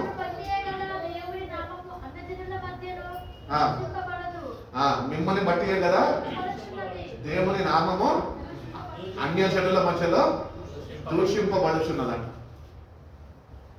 మిమ్ముని అంటే మనమే, మీరు కాదు, నేను కాదు, మనమే. మనము సరైన రీతిలో ఆయనతోని పొందుకున్న రక్షణలు నిలిచి ఉండక మనిష్టానుసారంగా మనం జీవిస్తూ, వాక్యానికి విరుద్ధంగా జీవిస్తూ, అన్యుల మధ్యలో అంట మన జీవితాల ద్వారా ప్రభు యొక్క నామాన్ని మనము అవమానపరిచేవారిగా మనం ఉంటున్నామంట. మన బ్రతుకు తీరట్లు ఉంటుందంట. కాబట్టి అటు రీతిగా మనం ఉండకూడదు అని దేవుడు ఎంతగానో కోరుకుంటున్నాడు. సో ఇటు వారికి మంచి సాక్ష్యం ఉండదు, ఒక బలహీనమైన సాక్ష్యం ఉంటుంది. అందుకనే సాక్ష్యాల సమయం కూడా ఇక్కడ చర్చ్లో వద్దు అని ఎందుకు చెప్పినామంటే, ప్రతి ఒక్కరూ సాక్ష్యం చెప్తామని ముందు వస్తారు, మంచిదే. కానీ నీ సాక్ష్యం ఎట్లుండాలి అంటే, నీ సాక్ష్యము ఇతరులని ప్రభు దగ్గరికి ఆకర్షించే రీతిగా ఉండాలి. ప్రభువుకి దగ్గరగా చేసేవాడుగా నీ సాక్ష్యము అంతగా ప్రభావితముగా నీ సాక్ష్యం ఉండాలి. కానీ మన సాక్ష్యాలు ఎట్లుంటాయి? పాస్టర్ గారికి ఫోన్ చేశారండి, ఫిలిప్ గారు నాకు ప్రార్థన చేశారు, కడుపు నొప్పి తగ్గిపోయిందండి. ఇది సాక్ష్యం. This is a poor test money. You have to have a good test money. ఒక బలమైన సాక్ష్యం ఉండాలి. నీ సాక్ష్యం సంఘంలో నువ్వు చెప్పినప్పుడు సంఘం మొత్తము నీ సాక్ష్యంతో కనబడాలి అని దేవుడు కోరుకుంటున్నాడు. నీ సాక్ష్యం అనేకుల్ని కదిలించాలి. అది సాక్ష్యం అంటే. ఈ కడుపు నొప్పి, తలనొప్పి, మోకాలు నొప్పి, నడుము నొప్పి ఇవి కాదు సాక్ష్యాలు. కాబట్టి మనము ఎటువంటి సాక్ష్యము ఈరోజు కలిగి ఉంటున్నాము దేవుని బిడ్డలుగా? ఒక బలమైన సాక్ష్యము నీకు ఉంటున్నదా? ఒకవేళ లేకపోతే కనుక నేటి నుంచి ఒక మంచి సాక్ష్యము నేను నీ యుద్ధ నుంచి పొందుకునే కృపను నాకు అనుగ్రహించు ప్రభు అనే దేవుడిని మనము అడిగేవారుగా మనం ఉండాలి. అటు రీతిగానే మనం చూసుకున్నట్లయితే ఈ శరీరానుసారంలో ఇంకొక లాస్ట్ లక్షణం ఏంటి అంటే, హెబ్రీయులకు రాసిన పత్రిక 12వ అధ్యాయం 6వ వాక్యం ఒక మాట చూద్దాం. చూడండి.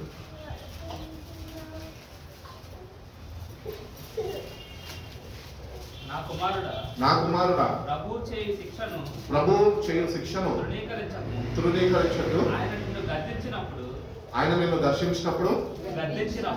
నిన్ను గద్దించినప్పుడు విసుకము. ప్రభు తాను ప్రేమించు వారిని శిక్షించి తాను స్వీకరించు ప్రతి కుమారుని గద్దించును.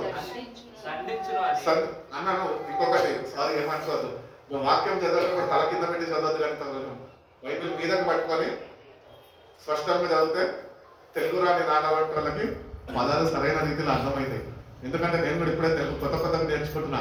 పదాలు రైమింగ్ వర్డ్స్ లాగా నేను కలిపేస్తే కనుక అర్థాలు మారిపోతూ ఉంటాయి. వాక్యము నేను కూడా అర్థం చేసుకోలేని వాడిగా అయిపోతూ ఉంటాను. కాబట్టి వాక్యం మూలంగా చదువుతుంటే కనుక దయచేసి బైబిల్ కొద్దిగా పైకి పెట్టి స్పష్టంగా చదవండి. చదవండి.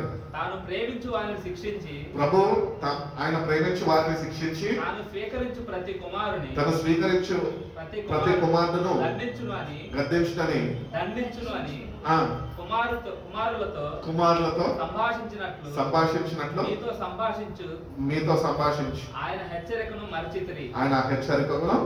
మరచితిరి. కాబట్టి గాడ్ కరెక్ట్స్ హిస్ ఓన్. దేవుడు ఎవరినైతే ప్రేమించాడో, ముందుగా ఏర్పరచుకున్నాడో వాళ్ళని గద్దిస్తాడు, వాళ్ళని దండిస్తాడు, శిక్షిస్తాడు. ఎందుకంటే నువ్వు సరైన రీతిలో సరైన మార్గంలో నువ్వు నడుచుకోవాలి. నువ్వు నా గద్దెంపుకి, నా శిక్షకి నువ్వు లోబడాలి అని దేవుడు కోరుకుంటున్నాడు. కాబట్టి దేవుడు నిన్ను ప్రేమిస్తుండగా, ఆయన నిన్ను గద్దిస్తుండగా, ఆయన నీకు నేర్పిస్తుండగా నేర్చుకునేదానికి మనము ఇష్టపడాలి. అంతేగాని శరీరానుసారుడుగా నాకెందుకులే ఈ వాక్యము, చెప్పొచ్చాడులే ఫిలిప్ అన్న అని చెప్పి తోసేయడం కాదు.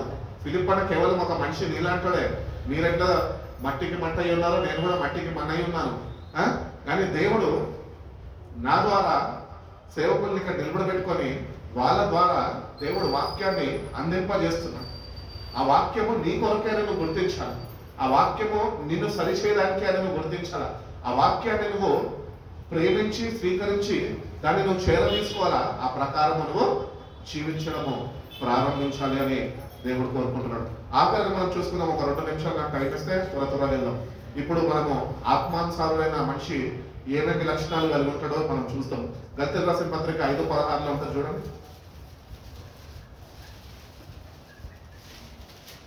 గల్తీయులకు రాసిన పత్రిక 5వ అధ్యాయం 16వ వాక్యం.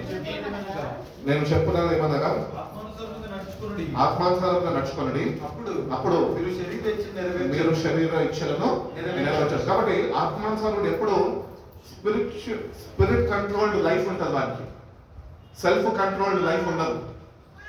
ఇప్పుడు మనది ఎక్కువది ఈరోజు శరీరానుసారులము, మన శరీరం కంట్రోల్ చేస్తున్న లైఫ్ లో మనం ఉంటున్నాం. కానీ ఇక్కడ దేవుడు చెప్తున్నాడు, నేను చెప్తున్నది ఏమనగా ఆత్మానుసారంగా నడుచుకోనండి, అప్పుడు మీరు శరీర ఇచ్చలను మీరు నెరవేర్చరు. కాబట్టి స్పిరిట్ కంట్రోల్డ్ లైఫ్ అనేది మనకు కావాలా? ఈ స్పిరిట్ కంట్రోల్ లైఫ్ అనేది మనకుంటే we walk with the spirit. మన పరిశుద్ధ ఆత్మతోని అడుగులు వేసేవారుగా మనం ఉండాలి. ఇది ఆత్మీయుడి యొక్క మొట్టమొదటి లక్షణం. రెండోదిగా మనం చూసుకున్నట్లయితే వాడు దేవుడి వాక్యముని వాడు ప్రేమిస్తాడంట. అది సరైన రీతిలో వాడు అర్థం చేసుకోగలడంట. అది ఎక్కడ ఉన్నది అంటే 2 తిమోతికి రాసిన పత్రిక 2వ అధ్యాయం 15వ వాక్యంలో ఉంది చూడండి. ఇంకా 2 రెఫరెన్స్ నేను చూపించి ముగించుకున్నాను. దేవుని ఎదుట యోగ్యుని గాను, ఆ, దేవుని ఎదుట యోగ్యుని గాను, దేవుని ఎదుట యోగ్యుని గాను, సిగ్గుపడనక్కర్లేని పనివాని గాను, సత్యవాక్యమును సరిగా ఉపదేశించు వాడిగాను, నిన్ను నీవే దేవునికి కనపరుచుకున్నటకు జాగ్రత్త పడము. మనకి ఏ అయ్యగారులు అక్కర్లేదు. అర్థమైందా? నీకు నువ్వే వాక్యం చేత సరి చేసుకోవాలని దేవుడు చెప్తున్నాడు. నీ అంతట నువ్వే ఉపదేశము చేసుకోవాలి. వాక్యానికి నీకు నీవే వాక్యాన్ని బోధించుకోవాలి అని చెప్తున్నాడు. అంతే. నువ్వు అటు రీతిగా ప్రారంభించగలిగితే కనుక ఆత్మ సహాయం చేస్తుంది. ఆత్మ నిన్ను సహాయం చేసినప్పుడు సరైన రీతిలో వాక్యాన్ని నువ్వు విమర్శించగలుగుతావు. దాన్ని సరైన రీతిలో నువ్వు డివైడ్ చేసి ఏ కోణాల్లో నీ జీవితంలో దాన్ని అవలంబించుకోవాలో దాన్ని నువ్వు అవలంబించుకొని రేపు ఆయన ఎదుట ధైర్యంగా నువ్వు నిలబడగలుగుతావు. కాబట్టి ఇట్ ఇస్ యువర్ డ్యూటీ. దేవుడు బైబిల్ ఉంటే పాస్టర్లకు ఇవ్వలే. ప్రతి ఒక్క క్రైస్తవుడికి బైబిల్ అందుబాటులో ఉన్నది. క్రైస్తవులు కానోళ్ళకు కూడా సర్వప్రపంచ వ్యాప్తిగా ఎవరికి కావాలన్నా కూడా బైబిల్ ఈరోజు అందుబాటులో ఉన్నది. చాలా మంది బైబిల్ పొందుకుంటారు కానీ తీసుకుంటారు కానీ దాన్ని సరైన రీతిలో దాన్ని అర్థం చేసుకోరు. దాన్ని వాళ్ళు చదవడానికి ఏమాత్రము ఇష్టపడరు. వెచ్చించు, నీ సమయాన్ని పోలించదు. అట్లీస్ట్ ఒక గంటన్నర వాక్య ధ్యానం నీకు కావాలి. ఆత్మీయమును బలపరచబడాలి అన్నా, దేవుని సత్యవాక్యాన్ని నువ్వు సరైన రీతిలో నువ్వు తెలుసుకోవాలన్నా, ఆ ప్రకారం నీ జీవితం మార్చుకోవాలన్నా, ఆ వాక్యాన్ని ఆ ఉపదేశాన్ని నువ్వు గుర్తించాలి. దేవుడు ఎందుకు పదే మనతో మాట్లాడుతున్నాడు, ఎందుకు నా జీవితంలో ఇంకా ఇన్ని మార్లు నేను చదువుతున్నప్పటికీ, ఇన్నిసార్లు నేను వింటున్నప్పటికీ మారలేని స్థితిలో నేను ఉంటున్నాను. అందుకనే ఎవరు చెప్తే మనం మారము. అనంతటా మనకి మారాలనిపిస్తే దేవుడి వాక్యము ద్వారా మార్పు చెందుతాము అని దేవుడి వాక్యము తెలియపరుస్తుంది. సో ఈ ఆత్మీయుడిలో ఉన్న సెకండ్ క్వాలిటీ ఏంటంటే సౌండ్ డాక్ట్రిన్. అంటే దేవుని వాక్యాన్ని సరైన రీతిలో వాడు వినడానికి వాడు వాక్యాన్ని ప్రేమించగలుగుతాడంట. ఇంకొకటి దాన్ని సరైన రీతిలో వాడు అర్థము చేసుకోగలుగుతాడంట అని దేవుడు తెలియజేస్తున్నాడు. అదేవిధంగా మనం చూసుకున్నట్లయితే కనుక ఈ ఆత్మీయుడిలో ఉంటున్న 3వ లక్షణం ఏంటి అంటే స్పిరిచువల్ డిస్క్రిమినెంట్. అంటే ఆత్మీయ విచక్షణ అనేది వాడికి ఉంటుంది. కొరింథీయులకు రాసిన మొదటి పత్రిక 2వ అధ్యాయం 15వ వాక్యంలో ఉన్న చూడండి మాట. 1 Corinthians chapter 2 verse 15. ఆత్మ సంబంధి అయిన వాడు అన్నిటిని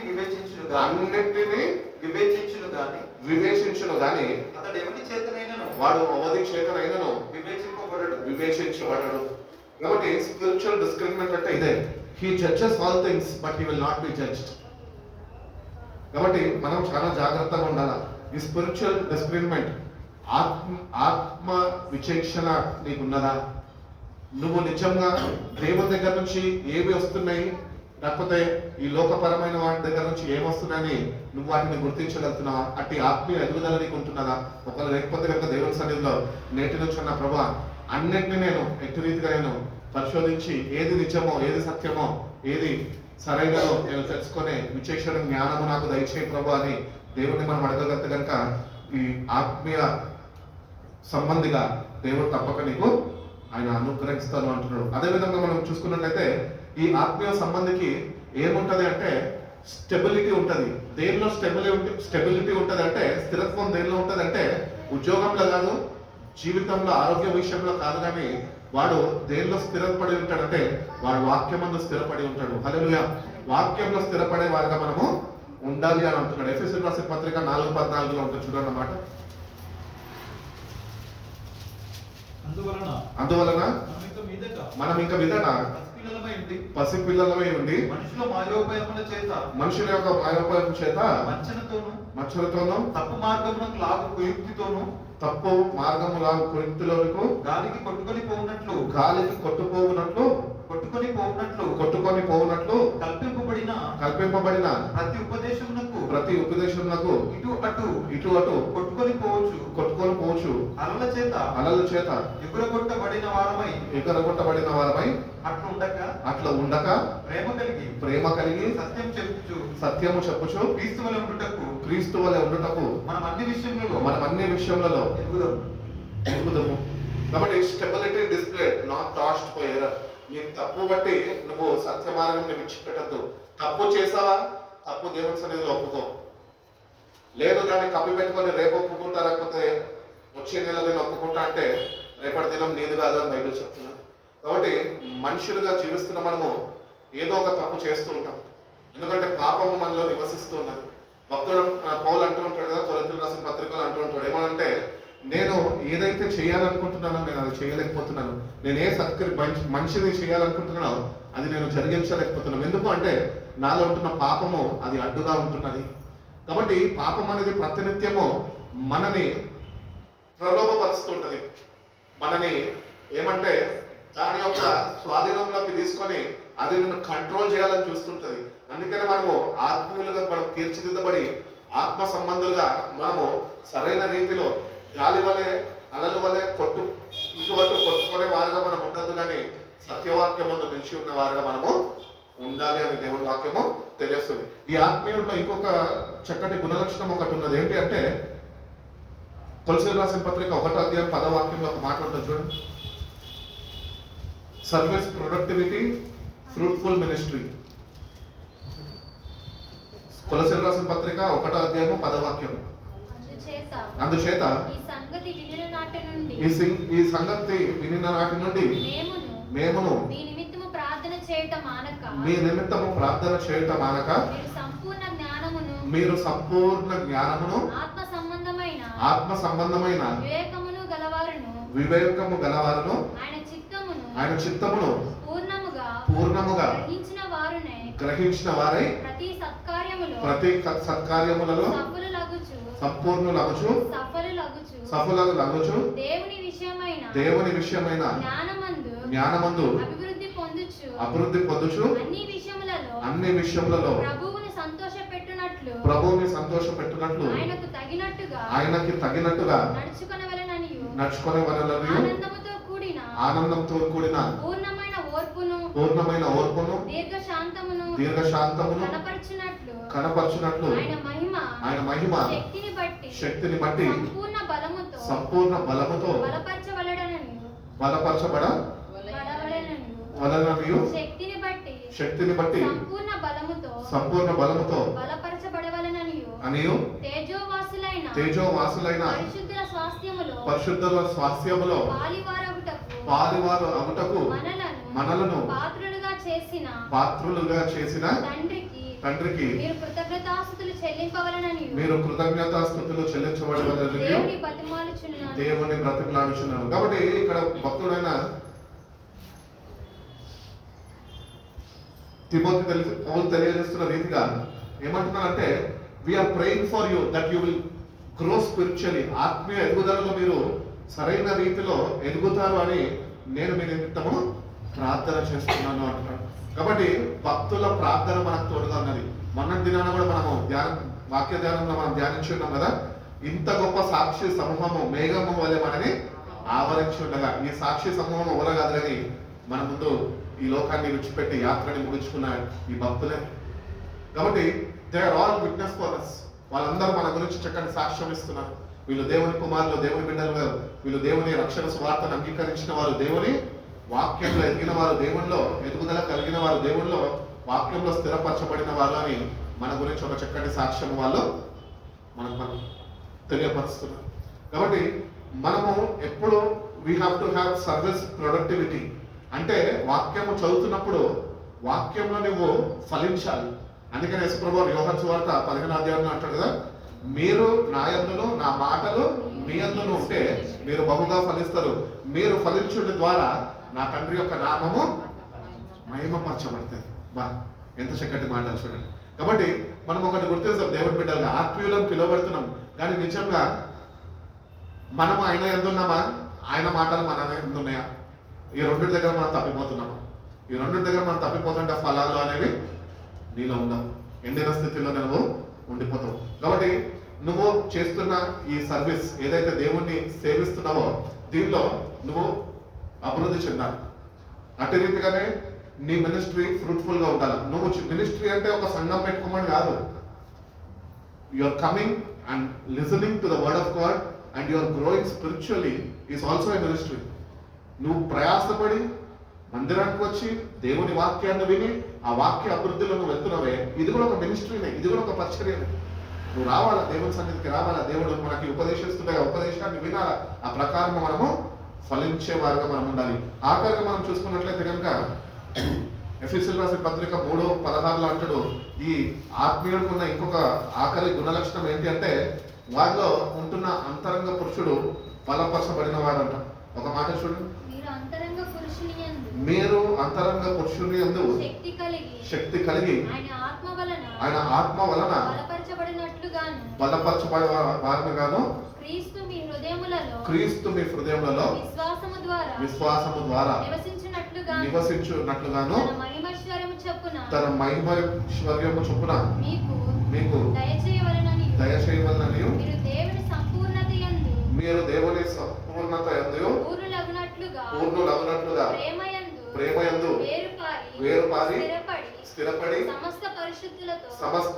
సమస్తమైన పరిశుద్ధులతో కూడా దాని వెడల్పును పొడుగును లోతు ఎత్తు ఎంతో గ్రహించుకొనుటకును జ్ఞానమునకు మించిన క్రీస్తు ప్రేమను తెలుసుకొనుటకు తగిన శక్తి గలవారు కావాలని ప్రార్థించుచున్నాడు. ఇక్కడ చూడండి, మళ్ళా భక్తుడు మన గురించి మళ్ళా ప్రార్థన చేస్తున్నాడు. దేవుని యొక్క ప్రేమ యొక్క ఎత్తు లోతు వెడల్పు ఏంటో మనము తెలుసుకోవాలంట. సంపూర్ణ జ్ఞానము దేవుని గురించి మనము పొందుకోవాలి. we have to ask God, దేవా నువ్వు ఏమై ఉన్నావు, దేవుడు ఆయన కలిగి ఉన్న గుణలక్షణాలు ఏంటి, ఔన్నత్యాలు ఏంటి, అసలు మన దేవుడు ఎవరు అని ఆ సంపూర్ణ జ్ఞానంలో మనము ఎదిగే వారుగా మనం ఉండాలి. కాబట్టి సాల్వేషన్ అనేది ఇట్ ఈస్ ఇన్స్టెంట్. రక్షణ పొందుకున్న మనిషిదే, కానీ ఎదుగుదల నీకు ఉందా అన్న ప్రశ్న నీకు మొట్టమొదటిగా నీకు ఉండాలి. రెండవదిగా నీ ఎదుగుదల అది సరైన రీతిలో నడిపింపబడుతున్నదని మరొక ప్రశ్న నీకు ఉండాలి. అదేవిధంగా కార్నల్ ఇస్ ఆప్షనల్, అంటే నువ్వు శరీరానుసారుడుగా నువ్వు జీవించద్దా అనేది దేవుడు నీకు వదిలిపెట్టినాడు. నువ్వు ఆత్మ సంబంధివే, కానీ నువ్వు ఆత్మ సంబంధిగా ఉంటూ కూడా కొన్నిసార్లు శరీర సంబంధమైన క్రియలలో నువ్వు పాలుపొందులు పొందుతుంటావు. అది దేవుడు మన చేతికి ఒక వదిలిపెట్టినాడు. ఆత్మానుసారులు అయితే ఆయన చేస్తున్నాడు, కానీ ఆప్షన్ ఇస్తున్నాడు మనకి. నీ ఇష్టం, స్వేచ్ఛనిచ్చాడు దేవుడు మనకి. పాపం ఉంది కళ్ళ ముందు, నువ్వు చేయాలంటే చేయొచ్చు, వద్దు అనుకుంటే అక్కడ నుంచి యోసేపు వల్ల పారిపోవచ్చు. అది ఆప్షన్ దేవుడు మనకి అనుగ్రహించున్నాడు. అదే విధంగా మనం సరి చూసుకోవాలి. మెచ్యూరిటీ మనకు ఉన్నదా, వాక్యంలో మనము ఎదిగి బలాన్ని పొందుకునే వారుగా మనము ఉంటున్నామా? Maturity is possible for spiritual believer. ఆత్మీయ సంబంధమైన వాడికి ఎదుగుదల అనేది, మెచ్యూరిటీ అనేది వాడికి ఉంటుంది. వాక్యం అందు మెచ్యూరిటీ వాడికి ఉంటుంది. Grace fuels transformation. దేవుని కృప మనని ఆ మార్పుని కలగజేస్తుంది. ఆ మార్పు మనం పొందుకోవాలి. అందుకనే భక్తుడైన పౌలు కూడా ఒక సందర్భంలో అంటూ ఉంటాడు, ప్రభు దగ్గర ప్రార్థన చేస్తూ 3 సార్లు ప్రార్థన చేస్తాక ప్రభు ఒకటే అంటాడు, నీ ప్రార్థన నేను ఆలకించి ఉన్నాను, కానీ నా కృప నీకు చాలును పౌలు, వెళ్ళిపో. కృప మనల్ని మారుస్తుంది. అందుకనే కృపలో మనము నిలిచి ఉండాలి, కృపలో మనము వర్ధిల్లే వారుగా మనము ఉండాలి. Truth determines growth. సత్యవాక్యము నీకు ఆత్మీయ ఎదుగుదల కలుగజేస్తుంది. నీ సంఘము కాదు, ఆ వాక్యాన్ని నువ్వు నీ అంతటా చదువు, దేవుని సన్నిధిలో వేచి ఉండు. ఈ లెంట్ సీజన్స్ లో నీకు దొరికిన సమయాన్ని ఎక్కువ దేవునితో గడపడానికి ప్రయత్నించు, వాక్యాన్ని అర్థం చేసుకోవడానికి ప్రయత్నించు. అదేవిధంగా వాక్యాన్ని చదవబోతుండగా, వాక్యాన్ని ధ్యానించబోతుండగా మోకరించి ప్రార్థించు దేవుని సన్నిధిలో. ఏమనంటే, ప్రభా నీ వాక్యాన్ని, సత్యవాక్యాన్ని నేను చదవబోతుండగా, దాన్ని నేను ధ్యానించబోతుండగా నీ పరలోక జ్ఞానము నాకు దయచేయి ప్రభా. ఎట్టి రీతిగా ఆత్మీయుడిగా నేను నడుచుకోవాలి, అటు జ్ఞానాన్ని నాకు అనుగ్రహించు ప్రభా. అట్టి రీతిగానే నీలోనైనా ఎట్టి రీతిగా నేను నీతోని కలిసి ముందుకి నడుచుకోవాలి, ఎట్టి రీతిగా నీలోనే నిలిచి ఉండాలి నువ్వు నాకు నేర్పించు ప్రభా. నీ దేవుడిని వాడితే కనుక దేవుడు తప్పక సహాయం చేస్తాడు. Where are you walking today and where is grace leading you next? ఈరోజు నువ్వు ఎక్కడికి నడుచుకుంటున్నావు, కృప నేను ఎక్కడికి నడిపిస్తున్నది అన్న ప్రశ్న మీద జవాబు నీ దగ్గర ఉన్నది. అది ప్రభు దగ్గర నువ్వు సమాధానము ఆయనకి ఇవ్వాలి. ఒకరోజు దేవుడు తప్పక మనల్ని అడుగుతాడు, బిడ్డ మందిరానికి నడిపించినాను, వాక్యము అందింపజేశాను, కానీ నువ్వు ఎక్కడ నడుచుకొని ఉన్నావు? వాక్యానుసారంగా నడుచుకున్నావా, లేకపోతే నీకు ఇష్టానుసారంగా నువ్వు నడుచుకున్నావా? ఆ ప్రశ్నకి జవాబు చెప్పేవారమై మనం ఉంటున్నాము. అదేవిధంగా రెండో ప్రశ్న ఏంటంటే, కృప నేను నడిపిస్తుంది, ఆ కృప నేను ఎక్కడికి నడిపిస్తుంది? కృపని నువ్వు అర్థం చేసుకుంటే దేవుని దగ్గరికి నడిపిస్తుంది. కృపని నువ్వు అర్థం చేసుకోకపోతే అది నిన్ను మోసము చేసి నిన్ను దేవుని నుంచి దూరము నడిపించేస్తుంది. నీ సొంత భక్తి మీద నువ్వు ఆధారపడుతూ కృపని నువ్వు అర్థం చేసుకోక దేవునికి దూరం అయిపోతావు. కాబట్టి ఈ ప్రశ్న దేవుడు మన ముందు ఉంచున్నాడు. ఈరోజు నువ్వు ఆత్మీయుడువా, లేకపోతే నువ్వు ఇంకా శరీర సంబంధిగా ఉంటున్నావా? ఒకసారి మనము ఈ వాక్యము ద్వారా సరి చూసుకొని దేవునికి మన జీవితాలను అప్పగించి, ప్రభా శరీరానుసారులుగా నేను ఏమాత్రం ఉండడానికి ఇష్టపడతలేదయ్యా, అలసిపోయి ఉన్నాయా, నేను శరీరానుసారంగా నేను ఏమాత్రము జీవించడానికి నేను ఆలోచన కలిగలేను, కానీ ఆత్మ సంబంధిగా నేను మారాలని ఆశపడుతున్నా. నీ వైపు చూస్తున్నా, నువ్వు చేసిన శిల్వ త్యాగం వైపు చూస్తున్నాయా, నన్ను ఒక్కసారి దర్శించయ్యా.